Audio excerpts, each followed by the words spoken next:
The governor of Texas, Republican Greg Abbott, said there are at least 161 people known to be missing in Kerr County alone. We previously had been told that the number was closer to 20 for Texas as a whole, but now we're being told 161 missing.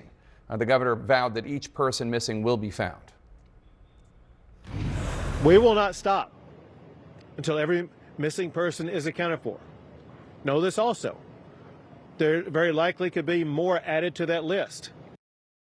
This shocking news that the toll of those missing is much higher than previously thought, at least 8 times higher, comes as the death toll of those confirmed lost in the flood also continues to grow. At least 109 people, 30 of them children, have been confirmed dead. We are learning more about the victims. Some of them include Anna Margaret Bellows. She was only 8 years old.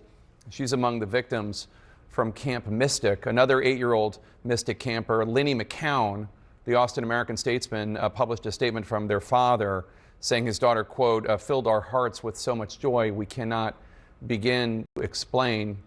8-year-old Mystic campers Hannah and Rebecca Lawrence are also on this grim list. Their parents say they were twins who, quote, shared a bond only twins could understand.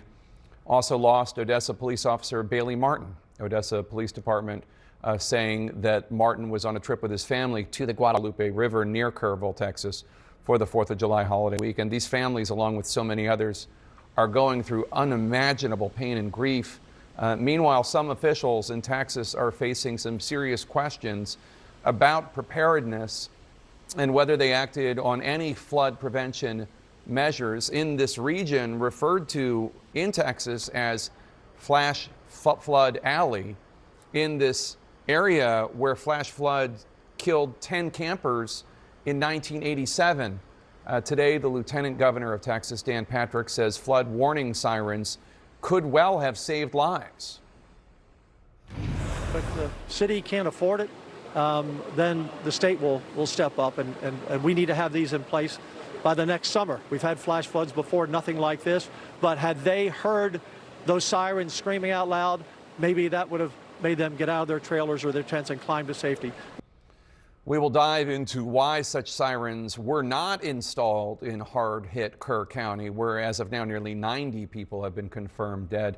Despite sensible, logical questions about what could have been done better and where blame may lie for this tragedy being as bad as it has been, the Texas governor just minutes ago suggested that asking who's to blame is, quote, the language of losers.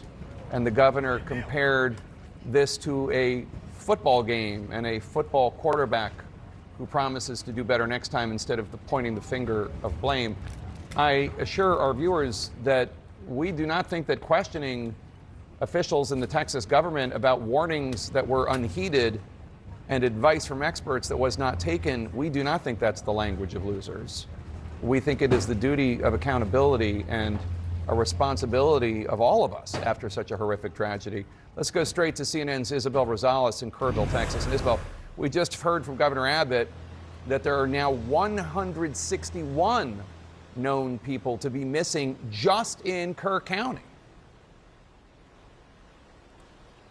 Right, Jake. I am in Center Point, which is in Kerr County, and by far this has been the most devastated county through this flash flood incident. I mean, you're talking about over 80 people that have died here in Kerr County alone. So this figure has been incredibly important. This is a figure, the number of missing, that reporters, community members have been asking for since this occurred on July the 4th, every single press conference, to try to get an understanding of what volunteers like this and first responders are looking for. How many people are they out scouring the Guadalupe River to try to find? So far, we've only had really an understanding of Camp Mystic, the counselors and the campers there, that number, and now we're seeing it jump from over 20 to 161 known to be missing here in Kerr County. So this is an important figure to try to for us and the community to try to get an understanding of how many people still are out there that need to be answers need to be given to their loved ones. And of course, we heard the question from a reporter there asking the governor, who is to blame here for this loss of life and the lack of warning in the Texas floods? And as you mentioned, he says, this is the talk of losers. We don't do that in Texas. Giving an analogy of football here, that the winning team focuses on solutions and not on a blame game. Jake. Isabel, we'll touch on that in a second, but CNN has some brand new reporting involving Camp Mystic, the site of so much loss. Tell us more.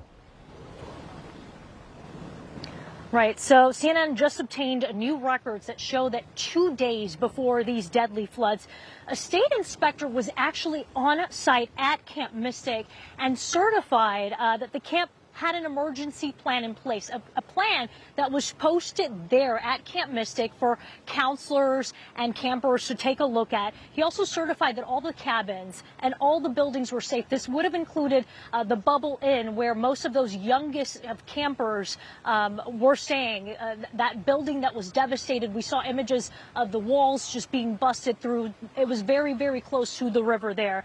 On July 2nd, that inspector of the Texas Department of State and Health Services also confirmed that Camp Mystic had a state-mandated plan for, quote, emergency shelter and for evacuation in case of an emergency. So in light of this report, in light of all of this, it's raising questions on whether that disaster plan was adequate and whether it was followed in this moment of an emergency through all of this flooding. Now, we did reach out to the state health department. A spokesperson told us that they do not maintain copies of these emergency plans, but every single time that they do an annual inspection, they go on site and they review that, and that the plan, Jake, would include what to do in the case of flooding.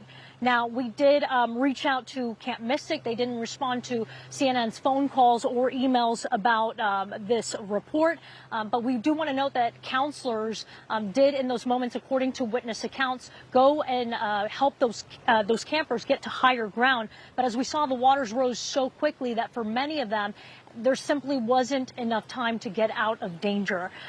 We also, CNN spoke to a camp counselor there at Camp Mystic, who says that there was a power outage at 4 in the morning. So that would have meant that the PA system announcing an emergency wouldn't have been operational. She also told CNN that per policy, phones were not allowed for camp counselors or the campers there. So that would have meant that they wouldn't have received those emergency alerts from the National Weather Service either, indicating a total lack of communication, a lack of a blackout. It's not clear here if that emergency plan for Camp Mystic would have included what to do in the case of not having communication, Jake.